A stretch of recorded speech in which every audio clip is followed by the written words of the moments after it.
దాదాపు 3000 కిలోమీటర్లు ప్రజల మధ్యలో పాదయాత్ర చేస్తూ ప్రజల యొక్క ఇబ్బందులను అన్ని రకాల సెక్షన్స్ అంటే అన్ని కుల వృత్తులు కానీ అన్ని మతాలకు సంబంధించిన వ్యక్తులు కానీ ప్రజలు కానీ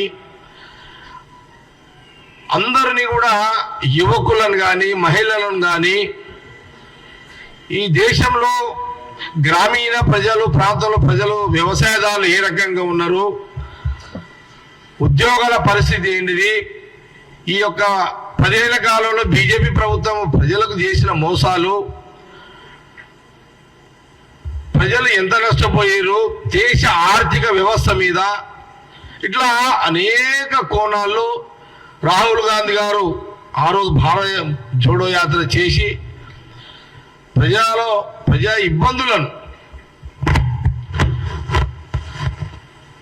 ఆయన స్వయంగా పాదయాత్ర చేసుకుంటూ ప్రజలను కలుసుకుంటూ పోయిండు ఒకటి. దాని తర్వాత ఇప్పుడు భారత్ న్యాయయాత్ర మణిపూర్ నుంచి బాంబే వరకు దాదాపు 4500 కిలోమీటర్లు ప్రజలు ఎక్కడైతే ఉంటారో అక్కడ పాదయాత్ర చేసుకుంటూ ప్రజలు లేని ప్రాంతాల్లో బస్సు యాత్ర చేసుకుంటూ మళ్ళీ న్యాయ వ్యవస్థ అంటే ప్రజలకు ఏ రకంగా న్యాయం ఉన్నది, న్యాయం జరుగుతలేదు ఈ బీజేపీ ప్రభుత్వంలో. మిగతా ప్రాంతాలు ఒక ప్రాంతం అయిపోయింది, అక్కడ కన్యాకుమారి నుంచి కాశ్మీర్ వరకు ఒక ప్రాంతం అయిపోయింది, ఆ ప్రజల సెక్షన్ కలిసిండు. ఇంకా కలవని సెక్షన్ ప్రాంతాల ప్రజలను కలవడానికి మళ్ళీ భారత్ న్యాయయాత్ర మొదలు పెట్టిండు. రేపు మార్చిలో బాంబేకి లాస్ట్ కాబోతున్నది. ఇది రాహుల్ గాంధీ గారు దేశ ప్రజలు గ్రామీణ ప్రాంతంలో రైతులు, మహిళలు, యువకులు, ఆర్థిక వ్యవస్థ, న్యాయ వ్యవస్థ, ప్రజల ఇబ్బందులు ఇవన్నిటి ఈ ప్రభుత్వంలో ఎంత నష్టం జరిగింది ఇవన్నీ ప్రజలతో మాట్లాడుతూ చర్చిస్తూ వారి యొక్క న్యాయయాత్ర కొనసాగుతుంది. కానీ బీజేపీ ఏం చేస్తుంది? ఈ దేశంలో అన్ని మతాలు, అన్ని కులాలు, అన్ని మతాలను గౌరవించే సాంప్రదాయం స్వతంత్రం రాకముందు నుంచి ఎప్పుడు ఆ రాహుల్ గాంధీ గారి యొక్క కుటుంబం ఎప్పుడు అన్ని మతాలను గౌరవిస్తుంది.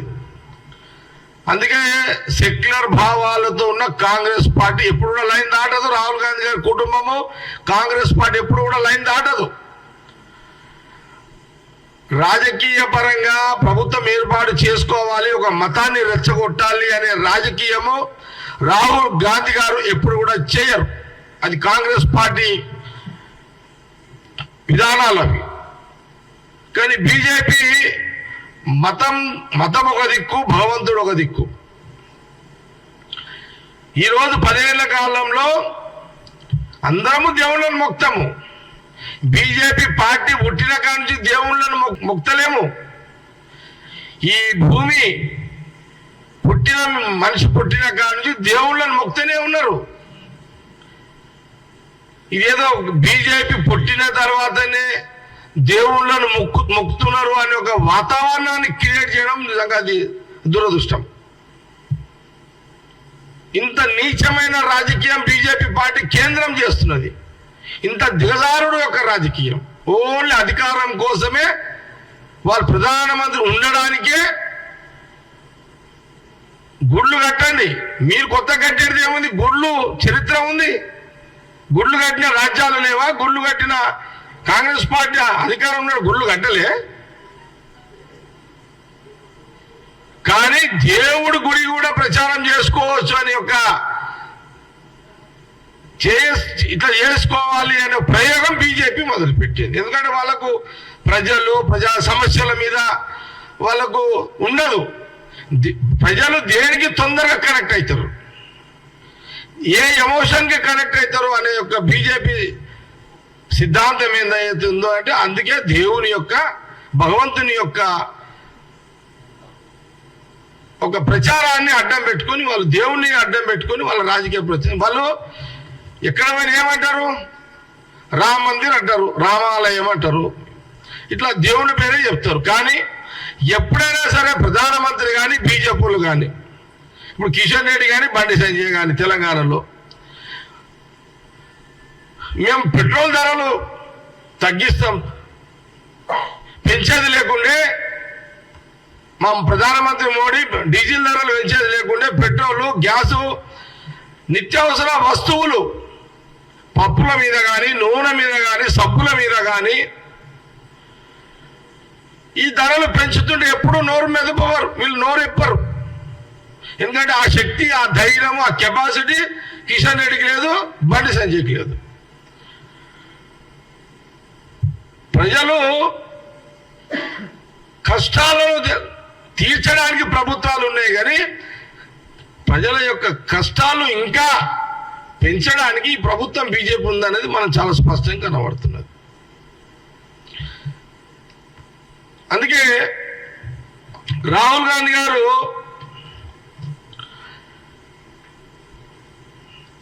హిందూ సాంప్రదాయాలు, హిందూ దేవాలయాలు, క్రైస్తవుల యొక్క చర్చిలు, క్రైస్తవుల మతాన్ని కానీ, ముస్లింల యొక్క మతాన్ని కానీ, వాళ్ళ యొక్క మస్జిదులు కానీ, మన హిందూ సాంప్రదాయాలు ఉన్న అన్ని మతాలను, మత దేవుళ్ళను, మన దేవుళ్ళను కూడా మనమందరం మొక్కుతాము, గౌరవిస్తాము. అది భూమి మీద మానవుడు పుట్టిన కాలం నుంచి ఉంది. మరి ఇది బీజేపీ లేనిది ఉన్నట్టుగా ఈ చిత్రీకరించి ప్రజలను ఎప్పుడప్పుడు వాళ్ళని మోసం చేసే ఒక కార్యక్రమం చేస్తుంది. ప్రజలు గమనించాలని కాంగ్రెస్ పార్టీ చాలా స్పష్టంగా తెలియజేస్తుంది. అందుకే రేపు రాహుల్ గాంధీ గారు ప్రధానమంత్రి అయితే కావాలి, రేపు వచ్చే ఎన్నికల్లో ఈ దేశానికి ప్రధానమంత్రిగా రాహుల్ గాంధీ గారిని చేయాలి. అది తెలంగాణలో ఉన్న 17 అసెంబ్లీ సెగ్మెంట్ లో 17 మంది ఎంపీలను కాంగ్రెస్ పార్టీ ఎంపీలను గెలిపించాలని కాంగ్రెస్ పార్టీ తెలంగాణ ప్రజలను కోరుతున్నది. ఈ తెలంగాణ నుంచి 17 సీట్లు ఇంక్లూడింగ్ హైదరాబాద్ లో కూడా ఎంఐఎం మీద బలమైన పోటీ కాంగ్రెస్ పార్టీ పెట్టబోతున్నది. ఖచ్చితంగా హైదరాబాద్ లో ఉన్నటువంటి మైనార్టీ సోదరులకు కూడా మేము కాంగ్రెస్ పార్టీ అప్పీల్ చేస్తున్నది, హైదరాబాద్ కూడా ఎంపీని కాంగ్రెస్ పార్టీ గెలిపిస్తే మంచి రోజులు వస్తాయి అనేది కాంగ్రెస్ పార్టీ చాలా స్పష్టంగా మైనార్టీ సోదరులు కూడా మేము తెలియజేస్తున్నాం. అందుకే తెలంగాణలో 17 సీట్లు కాంగ్రెస్ పార్టీ ఎంపీలను గెలిపించాలనేది కాంగ్రెస్ పార్టీ తెలంగాణ ముఖ్యమంత్రి కానివ్వండి, ఉప ముఖ్యమంత్రి, క్యాబినెట్ మంత్రులు కానివ్వండి, entire Congress party Telangana AICC కానీ, స్టేట్ కానీ అంతా కూడా చాలా మేము పకడ్బందీగా ఆ ప్రయత్నం కొనసాగుతున్నది.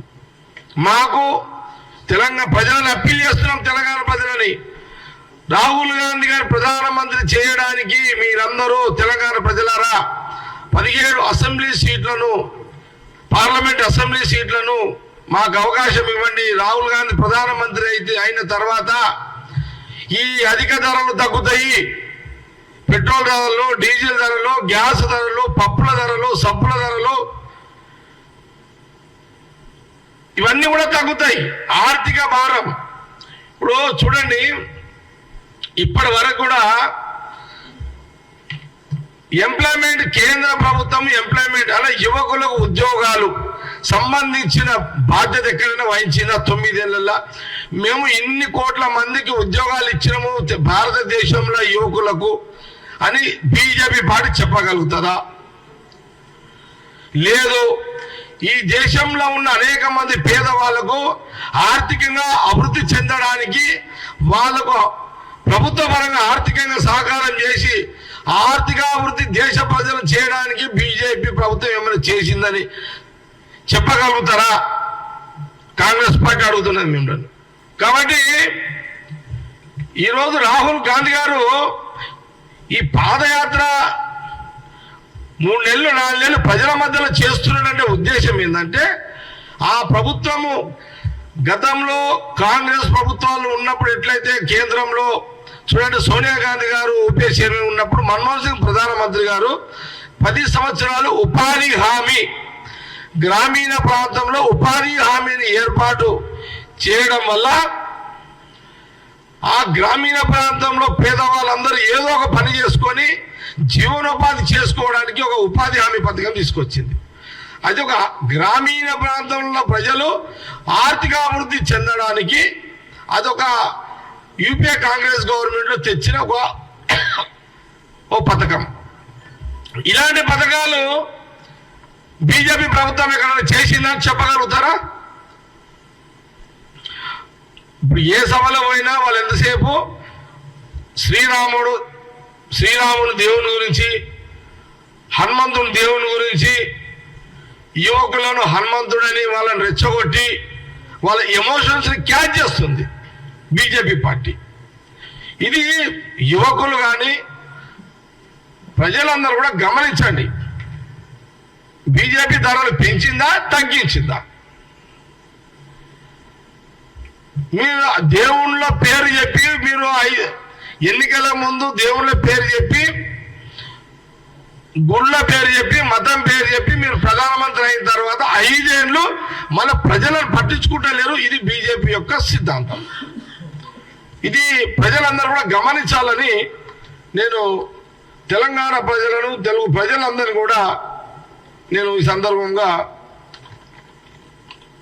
ఇంకొక మాట,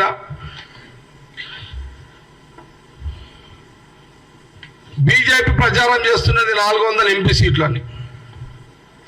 ఇటు తెలంగాణ రాష్ట్రంలో కానీ అక్కడ బీజేపీ సెంట్రల్ వాళ్ళ పార్టీ కూడా 400 బీజేపీ ఎంపీలని వాళ్ళు బాగా ప్రజలను హిప్నటిజం చేయడం, వాళ్ళని బాగా ఒక ప్రచారాన్ని చేస్తున్నారు వాళ్ళు. మీరు 9 ఏళ్ల భారతదేశ ప్రజలకు పేదరికాన్ని పోగొట్టడానికి, పేదలకు ఆర్థికంగా అభివృద్ధి చెందడానికి బీజేపీ ప్రభుత్వము ఈ 9 ఏళ్లలో మేము ఇది చేసామని ఏదైనా చెప్పి ఓట్లు అడిగే పరిస్థితి ఈరోజు బీజేపీ పార్టీకి ఉందా? లేదు. ఎంతసేపు 400 ఎందుకే 400 సీట్లు మీకు ఎందుకు ఇవ్వాలని కాంగ్రెస్ పార్టీ ప్రశ్నిస్తున్నారు. బీజేపీ పార్టీకి 400 సీట్లు ఎందుకు ఇవ్వాలి? యువకులకు ఉద్యోగాలు ఇచ్చినది వాళ్ళ, గరీబులకు ఆర్థికంగా సాయం చేసినని వాళ్ళ, ఎందుకు ఇవ్వాలి 400 సీట్లు?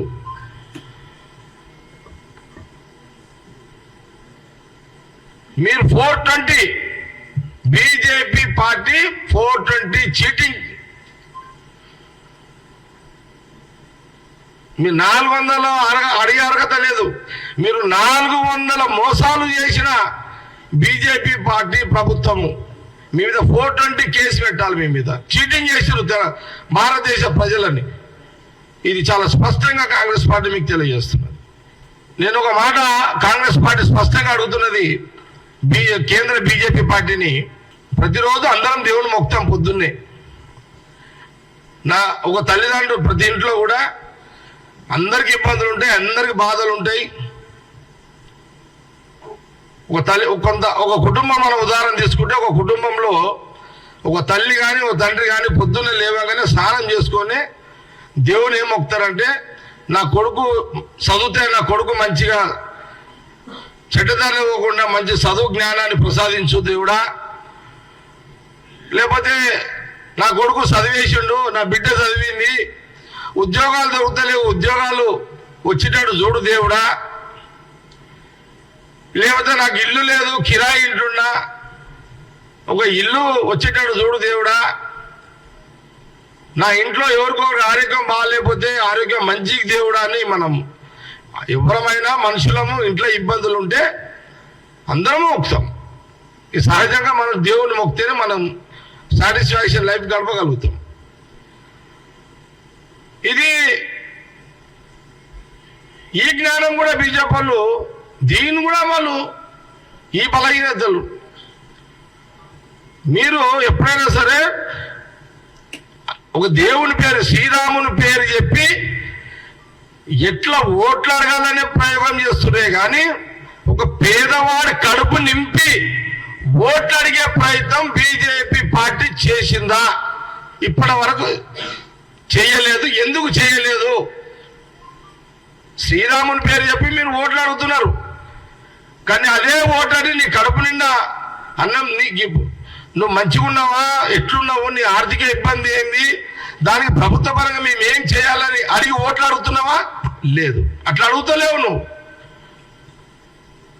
ఎలక్షన్స్ వచ్చినాయి కాబట్టి అయోధ్యలో రాముని యొక్క దేవుణ్ణి ఇనాగ్రేషన్ పెట్టుకున్నావు.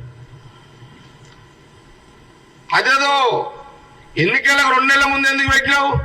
అయోధ్య దేవుని గుడి ఇనాగ్రేషను ఒక సంవత్సరం కింద పెట్టనుంటుంది కదా. అంటే సంవత్సరం కింద అయోధ్య దేవాలయము, శ్రీరాముని యొక్క దేవాలయము ప్రతిష్టాపన, రాముని ప్రతిష్టాపన సంవత్సరం ముందు పెడితే దేశ ప్రజలు మర్చిపోతారు.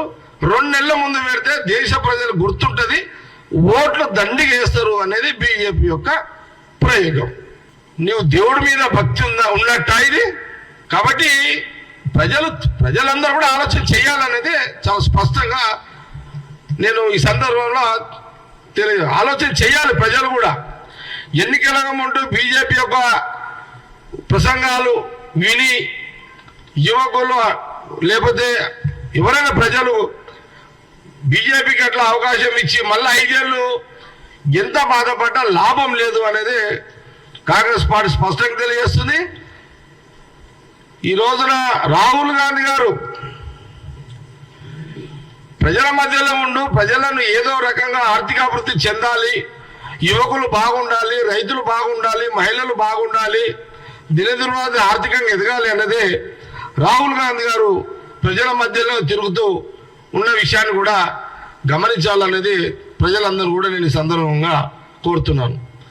ఈరోజు కొన్ని రాజకీయ పార్టీలు ఇప్పుడు సపోజ్ తెలంగాణ ప్రాంతంలో బీఆర్ఎస్ ఉంది. బీఆర్ఎస్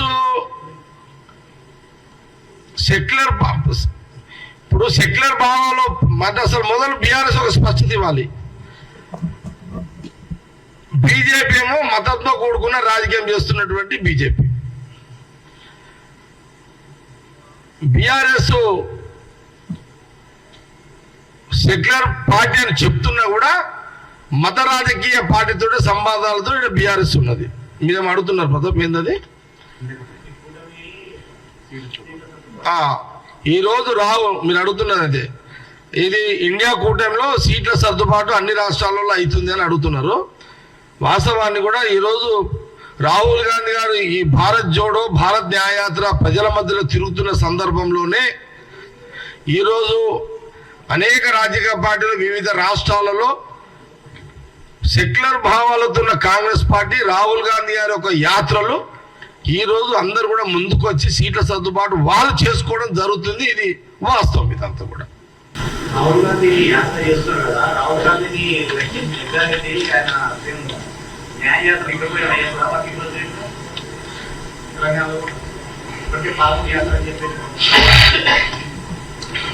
నేను అనుకుంటా ఇక రేపు బాంబే తర్వాత ఎన్నికలు కాబట్టి మళ్ళీ రాహుల్ గాంధీ గారు పార్లమెంట్ ఎన్నికల తర్వాత మళ్ళీ ప్రజల మధ్యలోకి రావచ్చు అని నేను అనుకుంటున్నా.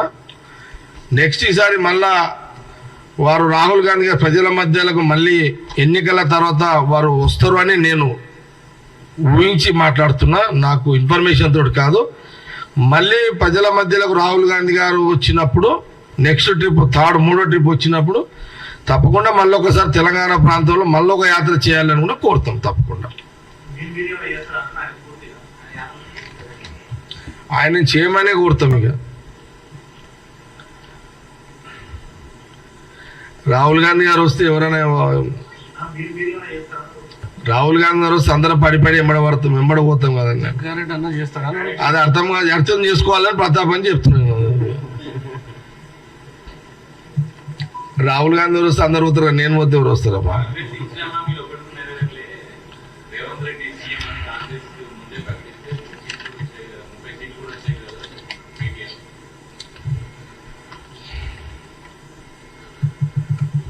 కాంగ్రెస్లో ముఖ్యమంత్రిని ముందే డిక్లేర్ చేసే సాంప్రదాయాలు ఎప్పుడూ లేవు. కాంగ్రెస్ పార్టీలో ముఖ్యమంత్రి అని ముందే ప్రకటించే సాంప్రదాయము అది కాంగ్రెస్ పార్టీలో లేదు. ఎన్నికల తర్వాతనే ఎమ్మెల్యేల అభిప్రాయ సేకరణలోనే ఈ యొక్క ముఖ్యమంత్రి ఎంపిక జరుగుతుంది. మెజారిటీ సభ్యుల అభిప్రాయం మేరకే ముఖ్యమంత్రి యొక్క సెలక్షన్ కాంగ్రెస్ పార్టీలో జరుగుతుంది. ఇది బహుశా కేటీఆర్ తెలియకపోవచ్చు, తెలంగాణ ప్రజలకు తెలుసు.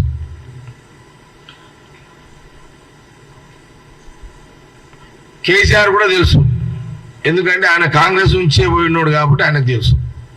కేటీఆర్కి తెలియదు.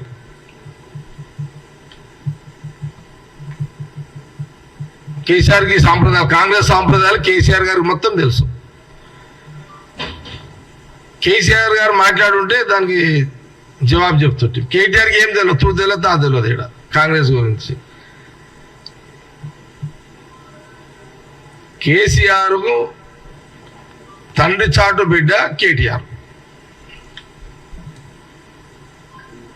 ఆ రోజు ముఖ్యమంత్రి, ఈనాడు మాజీ ముఖ్యమంత్రి కొడుకు కేటీఆర్, అంతే.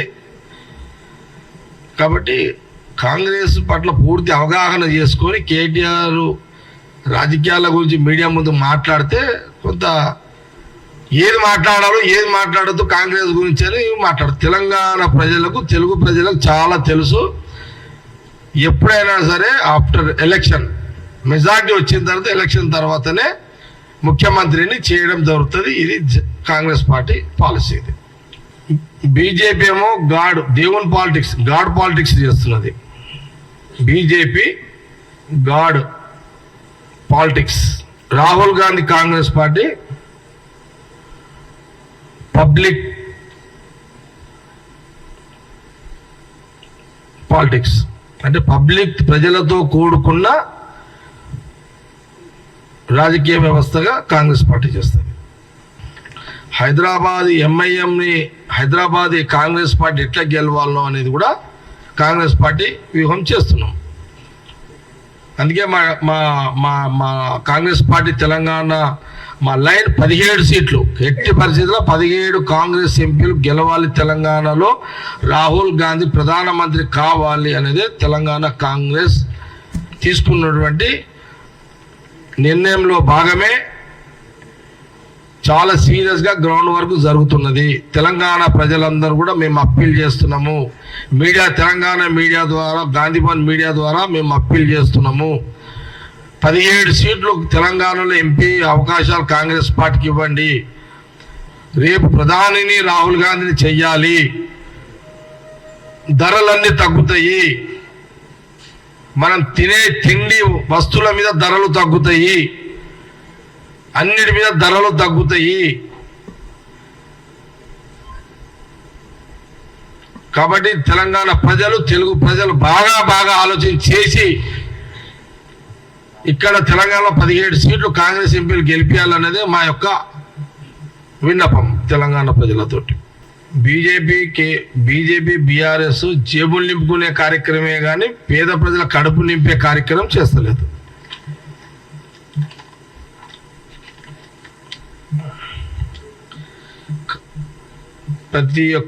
ప్రతి ఒక్క మానవుని కడుపు నింపే కార్యాచరణే రాహుల్ గాంధీ గారి యొక్క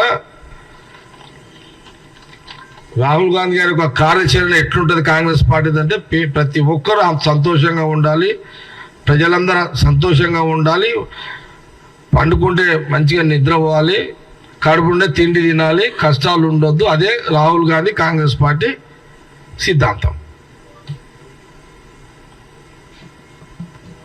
ఇది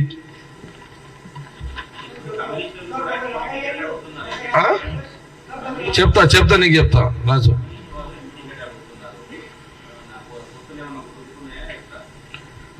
కమ్యూనిస్టులు, కాంగ్రెస్ పార్టీ జాతీయ స్థాయిలో ఒక్కటే స్పష్టత ఉంది. తెలంగాణ కాంగ్రెస్ కమ్యూనిస్టుల పొత్తు వ్యవహారంలో అది CM PCC president Revanth Reddy, అట్లనే ఇన్ఛార్జ్ దీపా మున్షీజీ సెక్రటరీస్ ఏఐసిసి వాళ్ళు కూర్చొని డిసైడ్ చేస్తారు. అందులో సిఎస్పీ మెంబర్ ఉత్తమ్ కుమార్ రెడ్డి కూడా ఉన్నాడు, డిప్యూటీ సీఎం బట్టి విక్రమార్క. వాళ్ళ పరిధిలో జరిగే ఈ యొక్క అంశము ఈ పొత్తుల వ్యవహారం.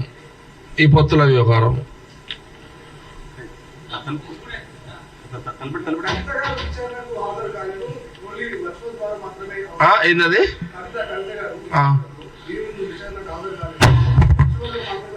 మొన్ననే చెప్తే కదా, సురభి నాటకం ఒక్క రోజుతో అయిపోతుందా? కవిత నాటకం, సురభి నాటకం ఒకటో రోజు అయిపోతుందా? చూద్దాం ఏమవుతుందో. నేను మళ్ళీ మాట్లాడతాయి, చాలా పెద్ద కవిత, చాలా పెద్ద అది సీరియల్ అది. నేను రేపు మాట్లాడతా దీని మీద, మళ్ళీ రేపు ఎల్లుండో మాట్లాడతా. ఈ ప్రశ్న మళ్ళీ రేపు ఎల్లుండి అడగండి. ఎందుకంటే ఇప్పుడు రాహుల్ గాంధీ మాకు 17 సీట్ ఇంపార్టెంట్, తెలంగాణలో మాకు 17 సీట్ ఇంపార్టెంట్, కాంగ్రెస్కి ఎంపీలు, రాహుల్ గాంధీ ప్రధానమంత్రి కావాలి. ప్రెస్ మీట్ అదే.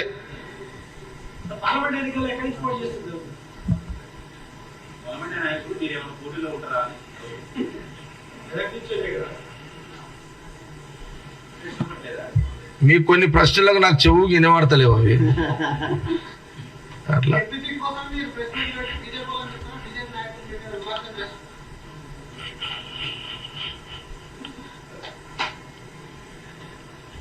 ఇది ఇంపార్టెంట్ ఉంది, ఇది మజా ఉంది డిస్కస్. ఇది ఏదో ఇదేదో మజా ఉంది. మళ్ళీ ఏంది? మళ్ళీ అడుగు.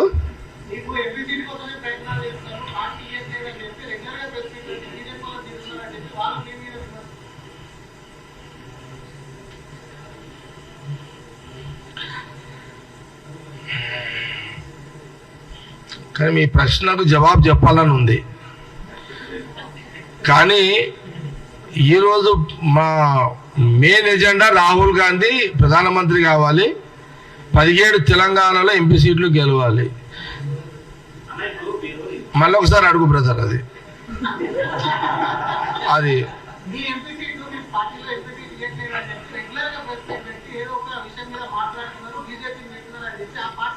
అదే మళ్ళీ ఒకసారి అడుగు ఈ జవాబు, ఈ ప్రశ్న ఇంకోసారి అడుగు, ఇంకొకసారి అడుగు అన్న.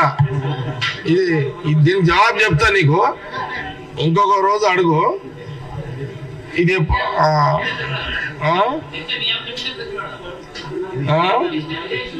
నేను ఈ ప్రశ్న కోసమైనా టికెట్ అడిగి తీసుకొని పోయింది. నాకు వద్దు కూడా అయ్యా. ఎవరు బీజేపీ అంటున్నావు కదా, బీజేపీ లేదు ప్రెస్ మీట్లు పెట్టడానికి కారణము మెదక్ సీటు కోసము అని ప్రచారం చేస్తారు కదా. నేను మీడియా పరంగా చెప్తున్నా, నేను ఆ టికెట్ మీద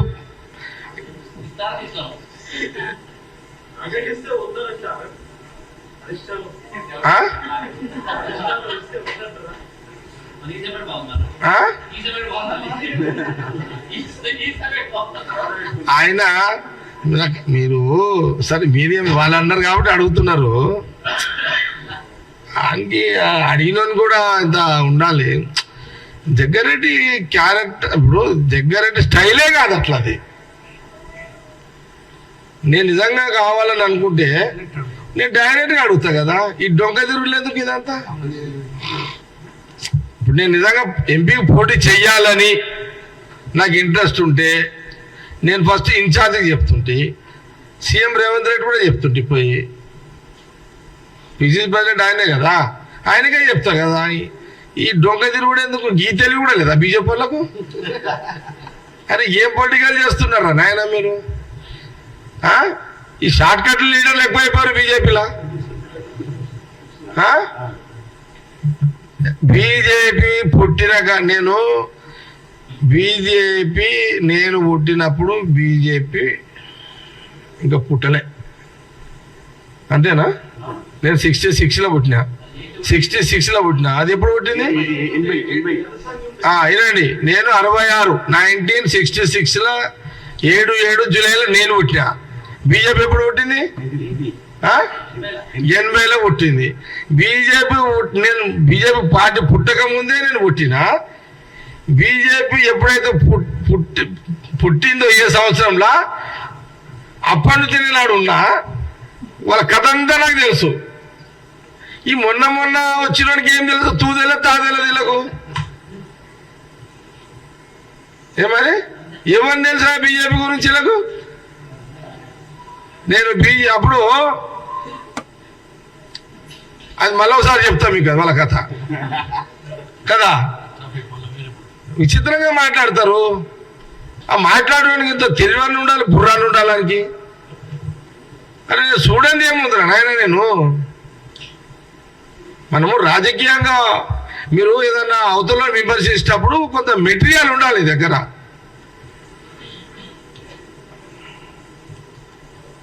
మసాలా ఉండాలి, మెటీరియల్ ఉండాలి, సబ్జెక్ట్ ఉండాలి, పబ్లిక్ ఉపయోగపడేది ఉండాలి. బలహీనమైన రాజకీయాలు జగ్గారెడ్డి ఎప్పుడూ చేయడు. నేను ఒకటే చెప్పిన, ఆ రోజే చెప్పిన, నేను ఓడిపోయిందా తెల్లారే 2 రోజులుగా చెప్పిన, మీడియాలో చెప్పినా నేను. అరే చెప్పినో లేదో, గెలిచి ఉంటే ఆ ఒక్కరోజు సంతోషపడుతుంటే ఓడిపోయిన రోజు హ్యాపీగానే ఉన్నా అని చెప్పిన నేను. నాకు పెద్దగా అదేం కాదు. అది కాంగ్రెస్ పార్టీ గవర్నమెంట్ వచ్చింది, పబ్లిక్ హ్యాపీగా ఉన్నారు, అదే నాకు ఇంపార్టెంట్. నేనేమంటున్నా అంటే ఆ బీజేపీ వాళ్ళు కానీ ఇంకెవడన్నా మా చిల్లర మాటలు మాట్లాడు బంద్ చేసేసేయండి. పిల్లలు తీరే ఉండుండి.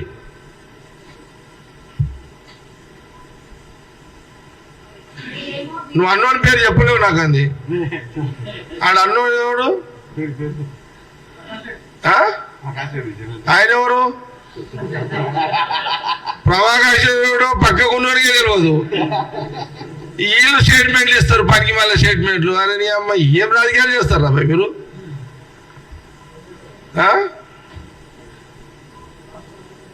కాబట్టి మాట్లాడే ముందు మనం కొంత పబ్లిక్ కనెక్ట్ నమ్మాలి, ప్రజలు నమ్మాలి మాట్లాడేటప్పుడు. ఇప్పుడు నాకు ఎంపీ సీట్ కావాలంటే నేను డైరెక్ట్ రాహుల్ గాంధీ గారు చెప్పరా?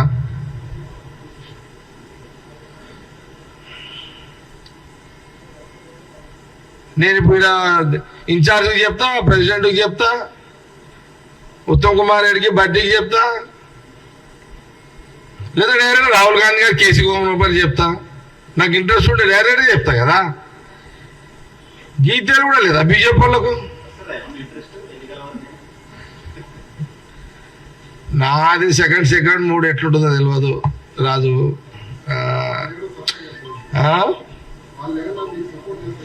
అది నేను ఇప్పుడు నాకేం ప్రోటోకాల్, పార్టీ వర్కింగ్ ప్రెసిడెంట్ ఉన్నా కదా. ఈరోజు నేను మాట్లాడుతున్న ప్రతి అంశం కూడా ప్రజలకు సంబంధించిందే కదా. కాంగ్రెస్ పార్టీ రాజకీయ వ్యవహారాలు, ప్రజల పరిపాలన, ప్రభుత్వ పరిపాలన గురించి చాలా స్పష్టంగా ఇస్తున్నా కదా. ఈరోజు electronic media, print media, all English అన్నిట్లో రోజు ఐటమ్స్ వస్తుంది కదా. జగ్గారెడ్డికి ఏం ప్రోటోకాల్ ఉందని ఇంత పెద్ద మీడియా కవరేజ్ వస్తుంది?